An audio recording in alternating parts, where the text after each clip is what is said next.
कोणतीही गोष्ट कोणतंही इलेक्शन हे आव्हान घेऊनच उतरायचं असते मैदानात आणि आम्ही आव्हान घेऊनच येतो आणि आव्हान असलं की काम करायला समाधान मिळतं, मजा येते. त्या पद्धतीनं आम्ही करतोय. आता तुम्ही म्हणल्याप्रमाणे की तिकडं पाटील तिकडं देशमुख इकडं देशमुख, ती फॉर्म्युला सक्सेसफुल काय?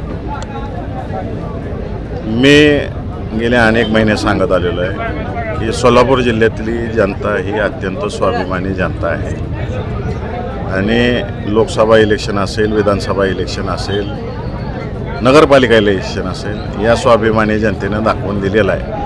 इथं लादी बळजबरी दमदाटी या जिल्ह्यातली जनता सहन करून घेत नाही आणि त्याचा निकाल काय दाखवायचा ती मताच्या रूपातून निकाल दाखवून देते आणि यावेळेस सुद्धा दाखवणार आहे. दहशतमुक्त अभियानाचा नारा देत नगरपालिका निवडणुकीमध्ये जयकुमार गोरे आणि राम सातपुते यांनी जोरदार शरसंधान केलं होतं, परंतु त्यांनी अपयश आलं.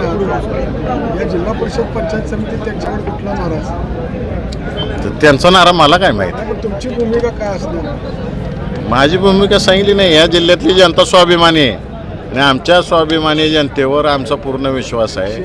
लोकसभा इलेक्शन, विधानसभा इलेक्शन नंतर सातत्याने माझ्यावर आणि आबांवर टीका केली जाते की हे पावसात भिजलेली गडी आहेत. ग्रामीण भाषेत बोलायचं झालं तर कुठं भाषणात बोलले, माळशिरस तालुक्यात कोणतर बोललं, इकडं माड्यात कोणतर बोललं की ही दोघं पावसात भिजलेली हाले आहेत, असं कोणतरी आमच्या दोघांवर टीका केली. अभिमान आहे आम्ही त्या पावसात भिजलो. लोकसभेचं जे वातावरण होतं, 1,24,000च्या लीडनं मी निवडून आलो आहे. ज्या ज्या माणसांनी मला मतं टाकली, आबांना ज्या माणसांनी मतं टाकली, ज्यांचा पाऊस मताच्या रूपाने आम्हाला आशीर्वाद दिला, आम्ही निवडून आलो, त्याचा अभिमान आहे.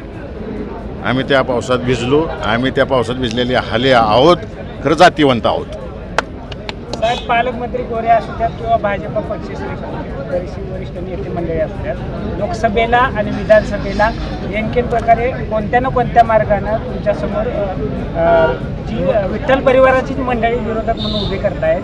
यावेळेस सुद्धा त्यांनी चक्क काही मंडळींना त्यांच्या पक्षात घेतलं, की राष्ट्रवादी अजित पवार गटात. नेमकं या संदर्भात काय सांगायचं? कुणाला घेतलं, काय घेतलं, त्यांना सगळ्यांना शुभेच्छा. आम्ही आमची स्वाभिमानी लोक आमच्याबरोबर आहेत.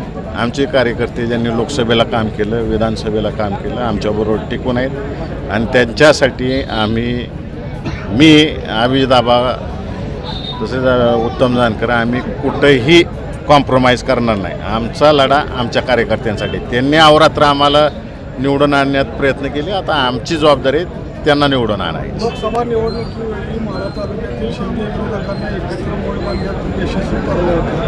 आता काय सगळीच एकत्र आहे आम्ही. उलट त्यांच्यातली 2-4 अजून आम्ही काढून आणली,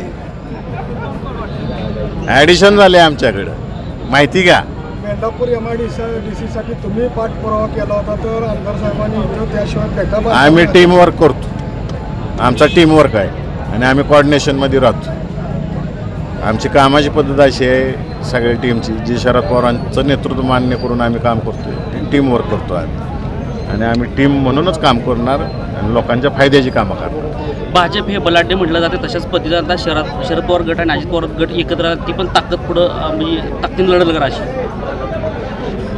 म्हणजे 2 राष्ट्रवादी वेगवेगळ्या झाल्या, ते आता एकत्र आलं, त्याचा फरक पडेल काय?